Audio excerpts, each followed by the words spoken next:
Mesdames et messieurs, bonjour, ravi de vous retrouver. Bienvenue à cette nouvelle édition de notre programme L'Égypte à la une. Et commençons l'édition d'aujourd'hui, du lundi 29 mai 2023, avec le président Abdel Fattah el-Sisi qui a accueilli hier dimanche Monsieur Ammar el-Hakim, chef du mouvement irakien d'El Hikma, ou la sagesse, en présence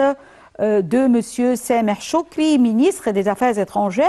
du chef des renseignements généraux et de l'ambassadeur irakien au Caire, M. Ahmed El-Doulaimi. Selon le porte-parole présidentiel, le président a affirmé sa fierté de la profondeur des relations fraternelles étroites entre l'Égypte et l'Irak aux niveaux officiels et populaires, ainsi que le souci de l'Égypte pour la sûreté, la sécurité et la stabilité de l'Irak, et le soutien de ses efforts pour parvenir à la renaissance, au développement et au progrès dans le cadre de l'intérêt constant de l'Égypte pour tout ce qui sert les intérêts de l'Irak et son peuple, louant à cet égard le rôle constructif joué par M. Ammar el-Hakim à maintenir la stabilité et l'équilibre en Irak. Le président Abdel Fattah el-Sisi a participé à travers vidéoconférence au sommet du Conseil de paix et de sécurité africain, CPS, qui a été tenu pour discuter de la crise actuelle au Soudan en présence d'un certain nombre de chefs d'État et de gouvernements africains dirigés par le président Yoweri Museveni, président de la République d'Ouganda, président en exercice du Conseil de paix et de sécurité.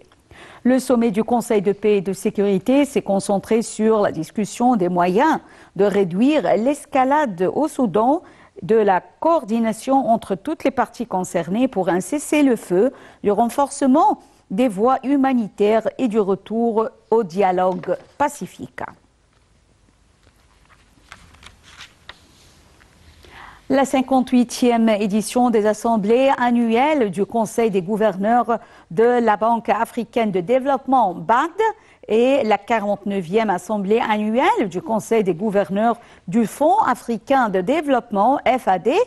ont pris fin vendredi dernier à Sharm el-Sheikh en Égypte sur un appel solennel à une action urgente pour doubler l'offre collective de financement climatique. Un commentaire de Dalia Karam. Le président Abdel Fattah el-Sisi a déclaré que l'accueil par l'Égypte des assemblées annuelles de la Banque africaine de développement 2023 pour la troisième fois affirmait le vif intérêt de l'Égypte à renforcer les démarches internationales et régionales visant l'appui des efforts de développement dans toutes les régions de notre continent africain. Et le président a rappelé l'ampleur de certains besoins de financement des pays du continent africain selon les estimations des Nations Unies et de la Banque africaine de développement, citant entre autres par exemple 200 milliards de dollars par an pour atteindre les objectifs de développement durable et 144 milliards de dollars par an pour faire face aux effets négatifs de la pandémie Covid-19 et 108 milliards de dollars par an pour financer des projets de préparation et de mise à niveau des infrastructures. Le chef de l'État a appelé les institutions financières multilatérales à reconsidérer les critères et les conditions qui permettent aux pays d'obtenir des prêts faciles afin qu'ils soient accessibles aux pays à revenus faibles et intermédiaires, en particulier à la lumière de la montée du coût des emprunts, de l'augmentation du service de la dette et ses répercussions négatives sur les budgets à financer de ces pays. Tenu du 22 au 26 mai 2023 autour du thème mobiliser le financement du secteur privé pour le climat et la croissance verte en Afrique. Les assemblées qui ont réuni quelques 4000 personnes venues de 81 pays ont été l'occasion pour des dirigeants politiques, gouverneurs de la banque et éminents experts de débattre des actions concrètes nécessaires pour augmenter les capacités et l'efficacité de financement du développement durable du continent.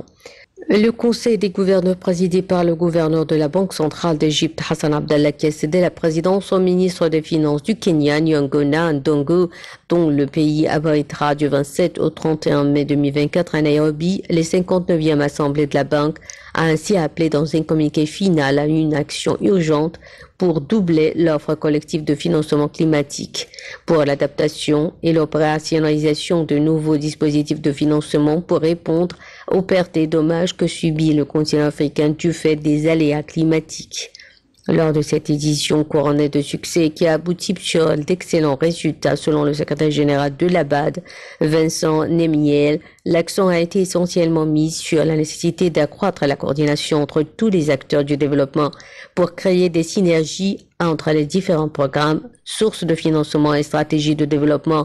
en les alignant aux priorités inscrites dans l'agenda 2063.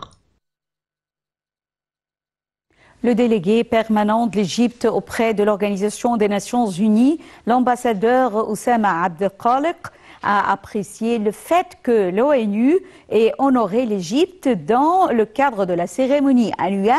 tenue à New York pour valoriser le maintien de la paix, cérémonie qui coïncide avec le 75e anniversaire des opérations onusiennes de maintien de la paix. De son côté, le secrétaire général de l'ONU, Antonio Guterres, a exprimé son appréciation pour le rôle particulier de l'Égypte et de sa contribution aux forces de maintien de la paix avec plus de 30 000 Égyptiens le long des décennies, ceci depuis la première participation égyptienne aux forces de maintien de la paix en 1960 au Congo.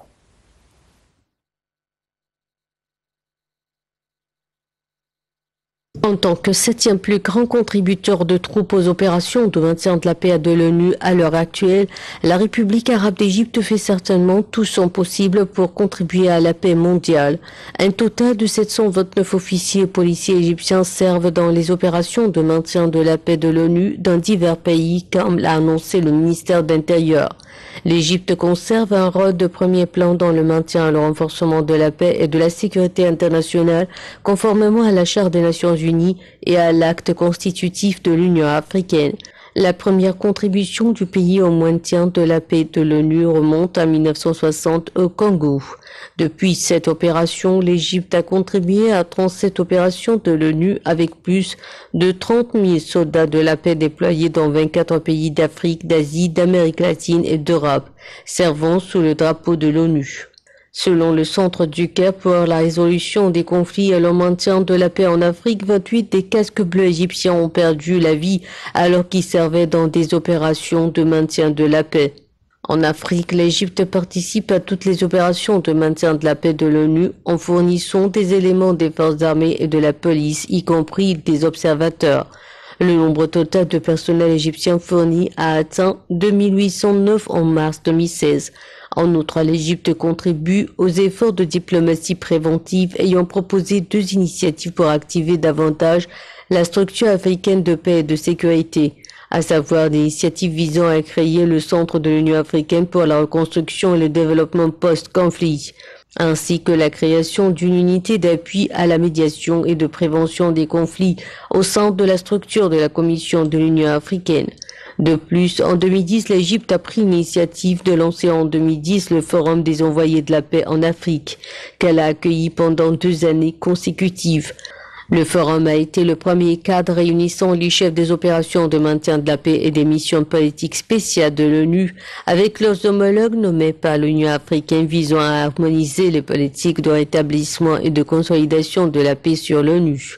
En avril 2017, lors d'une conférence de presse tenue lors de la visite du président congolais Joseph Kabila en Égypte, le président Abdel Fattah al-Sisi a annoncé la participation des forces égyptiennes à l'opération de maintien de la paix de l'ONU en République démocratique du Congo.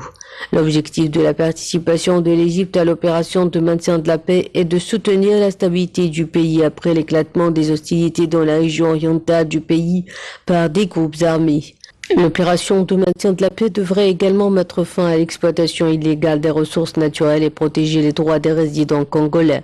Le président al-Sisi a déclaré que cela va de pair avec la position déterminée de l'Égypte à respecter la souveraineté de la République sur ses terres et à rejeter l'ingérence dans ses affaires intérieures. L'Union européenne accordera 65 millions de dollars pour augmenter la capacité de stockage de grains. Alors en Égypte, la forte consommation de blé exige un renforcement de la capacité de manutention portuaire, mais aussi des installations de stockage. Depuis près d'une décennie, le pays développe sa capacité d'entreposage de la denrée. Un commentaire signé Dalia Kara. L'Union européenne et l'Agence française de développement ont conjointement convenu d'allouer une facilité de crédit d'un montant de 60 millions d'euros, soit 65 millions de dollars, en vue d'améliorer la capacité de stockage des silos à grains en Égypte. C'est ce qu'a révélé le 22 mai une délégation de la Commission européenne en visite au Caire. Selon les informations relayées par Reuters, cet appui financier devrait permettre à terme d'ajouter 420 000 tonnes supplémentaires à la capacité de stockage de grains dont dispose le pays. Il s'inscrit notamment dans le cadre d'un programme de subvention de 100 millions d'euros intitulé « Soutien de l'Union européenne à la sécurité alimentaire en Égypte ». Le dit programme avait d'ailleurs conduit en mars dernier à la signature par l'Union européenne d'un accord de subvention de 40 millions d'euros pour soutenir la production de céréales, en l'occurrence le blé, dans le pays des pharaons, avec l'appui de l'Agence italienne pour la coopération au développement. En Égypte, la capacité de stockage de blé s'élève actuellement à 3,6 millions de tonnes. D'après les données de l'exécutif, 35 nouveaux silos dédiés au stockage de blé ont été construits entre 2014 et 2023, ce qui porte à un total de 75 le nombre de ces infrastructures dont dispose l'Égypte. Et 60 silos de stockage d'une capacité combinée de 600 000 tonnes dédiés à la céréale sont en cours de construction dans le pays.